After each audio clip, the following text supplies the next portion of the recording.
துரோகிகள் அப்படின்றது நம்மளை சுற்றி நிறைய நேரங்களில் இருக்கும், ஏற்படும். நல்லா தான் பேசிகிட்டு இருந்தாங்க, உங்கள் சப்போர்ட்டாக தான் இருப்பேன், நீங்கள் தான் என் உலகம் அப்படி எல்லாமே பேசிகிட்டு இருக்காங்க. திடீர்னு பார்த்தா என்னை ஏமாற்றிட்டாங்க. என் நண்பன், சகோதரிகள், உறவுகள், கணவர், மனைவி, பிள்ளைகள், இப்படி எவ்வளோ விஷயங்கள் இருக்கலாம். ஆனால் அதெல்லாம் நீங்கள் மைண்டில் ஏற்றிக்கக்கூடாது. இப்போ கோச்சரத்தில் புதனும் செவ்வாயும் ஒன்றோடு ஒன்று பின்னப்பட்டு நெருப்பு ராசியில் அமரும்போது கோபத்தையும் வெறுப்பையும் விதைக்க வைக்கும். இது விதி. இது ஆகாத கிரகங்கள். இரு கிரகங்கள் ஒன்று கூடும்போது பாதிப்பை தான் கொடுக்கிறது. ஆனால் அதுக்காக பயப்படக்கூடாது. இந்த டைமில் எமோஷன் எடிட் ஆகிடக்கூடாது.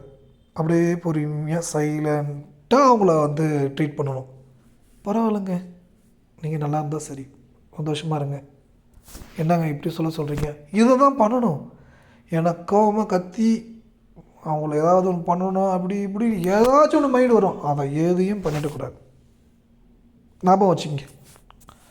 அடுத்தது ரொம்ப முக்கியமாக, செவ்வாய் புதன் நெருப்பு ராசியில் தனுசு ராசியில் இருக்கும்போது என்ன பண்ணும்? மிதுனத்துக்கு திருமண வாழ்க்கை, நண்பர்களிடம் கவனமாக இருக்கணும். துலாம் ராசிக்கு எடுக்கிற முயற்சி, மாமனார், இளைய சகோதரர்கிட்ட கவனமாக இருக்கணும். கும்பராசிக்கு ரெண்டாவது திருமண வாழ்க்கையை குறிக்கக்கூடிய விஷயத்தில் கவனமாக இருக்கணும். பொறுமையாக நிதானமாக இருக்கணும். அதுக்காக அவங்கள வெறுக்கணும் கூடாது, அவங்க மோசமானவங்க நினச்சிடக்கூடாது. பொறுமையாக ஹேண்டில் பண்ணணும். ஏன்னா டக்கு டக்குன்னு வார்த்தையை விட வைக்கும், கோவப்பட வைக்கும், பேச வச்சிடும். அதுக்கப்புறம் ஐயோ அவசரப்பட்டு பேசிட்டமே அப்படின்னு நினைக்க வைக்கும்.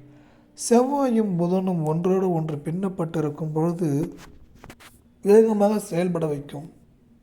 இதில் பங்குச்சந்தையில் தான் அதிக அளவில் இழப்பை ஏற்பட வைக்கும். ட்ரேடிங்கில் இழப்பை ஏற்பட வைக்கும். இது போன்ற விஷயங்களில் ஈடுபடும் போது நிதானம் தேவை. யாருக்காவது பணம் கொடுக்க போகிறீங்கனாலும் நிதானம் தேவை. கையெழுத்து போடுறதுனாலும் நிதானம் தேவை. யாருக்காவது ரெக்கமெண்டேஷன் பண்ண போகிறீங்கனாலும் நிதானம் தேவை. ஏன்னா இதெல்லாம் ஒரு எமோஷனை க்ரியேட் பண்ணுது. லைனாக அடுக்கணும் பாருங்கள் 3 ராசிக்கு. இந்த சுச்சுவேஷன், சூழ்நிலைகள் சில வேதனையான விஷயங்களை ஏற்படுத்தும். அன்புக்குரியவர்களும் வெறுக்கக்கூடியவர்களையும் நீங்கள் நிதானமாக பேசணும். ஏன்னா அன்புக்குரியவர்களை துரோகியாக மாறுறாங்கன்னா பார்த்து டக்குன்னு பேசிடக்கூடாது, வார்த்தையை விட்டுறக்கூடாது. நிதானம் தேவை. வாழ்க்கையில் ரொம்ப முக்கியமானது என்னென்னா நிதானம்.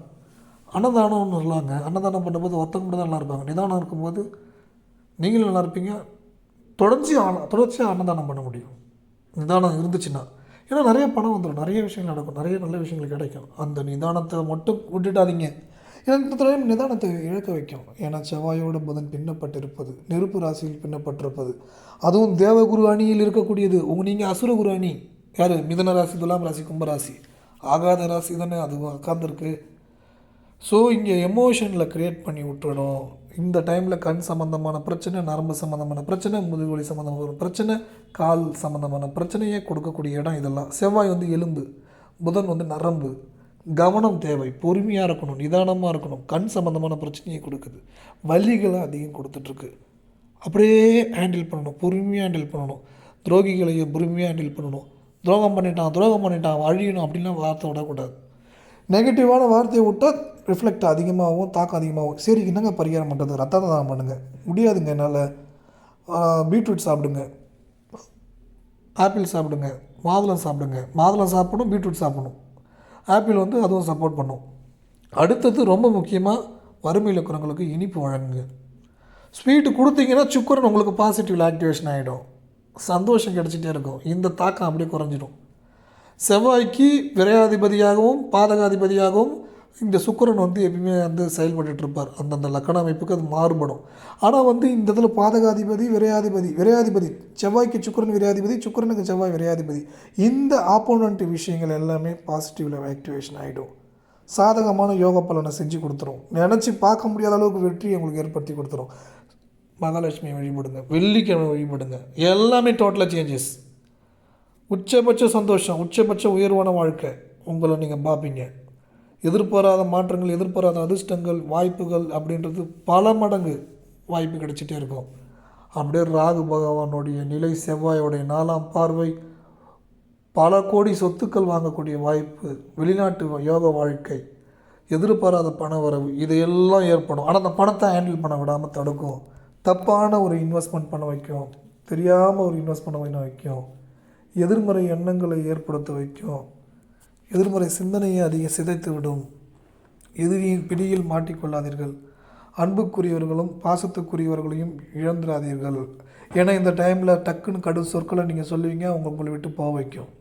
பேசிடாதீங்க, கெட்ட வார்த்தை பேசிடாதீங்க, வெறுத்துடாதீங்க. உங்களுக்கான யோக வாழ்க்கை வரப்போகுது. மிகப்பெரிய வளர்ச்சி அடைய போகிறீங்க. தவற விட்டுடாதீங்க. மிக உன்னதமான ஒரு நிலையை நீங்கள் பார்க்க போகிறீர்கள். அற்புதமான வாழ்க்கை, அற்புதமான யோக நிலை, எல்லாத்தையும் பார்க்க போகிறீங்க. இதுக்கிடையே முக்கியமான இன்னொரு விஷயம், நீங்கள் இன்னும் ஜாதகம் பார்க்க விரும்புகிறீர்கள் என்றால் வாட்ஸ்அப்பில் அனுப்புங்கள். 78 71 61 76 77 எழுதிவிட்டு ஃபோனில் தெளிவாக சொல்கிறேன். விருப்பம் இருப்பவர்கள் வாட்ஸ்அப்பில் அனுப்புங்கள். அடுத்தது, நீங்கள் கனடா நாட்டுக்கு வேலைக்கு போக வேண்டும் என்று ஆசைப்படுகிறீர்கள் என்றால் +1 416 357 0739 இந்த நம்பருக்கு நீங்கள் வாட்ஸ்அப்பில் மெசேஜ் அனுப்பலாம். ஃபோன் பண்ணுங்கள், டைரக்ட் ஃபோன் பண்ணுங்கள், வாட்ஸ்அப் ஃபோன் பண்ணுங்கள். உங்களுக்கு வேலை வாய்ப்பு கிடைக்கும். அடுத்தது, அந்த வீடியோ உபயோகமாக இருக்குது என்று நினைத்தால் உங்கள் நண்பர்கள் பகிர்ந்து கொள்ளுங்கள். எல்லாரும் பயனடையட்டும், நல்லா இருக்கட்டும். லைக் பண்ணுங்கள், கமெண்டில் இதை நான் புரிஞ்சுக்கிட்டேன், யூஸ்ஃபுல்லாக இருக்குதுன்னு கமெண்ட் பண்ணுங்கள். வேறு எதுவும் நான் உங்கள்ட்ட எதிர்பார்க்கல. எல்லோரும் நல்லா இருக்கணும். நல்லதே நினைப்போம், நல்லதே நடக்கும்.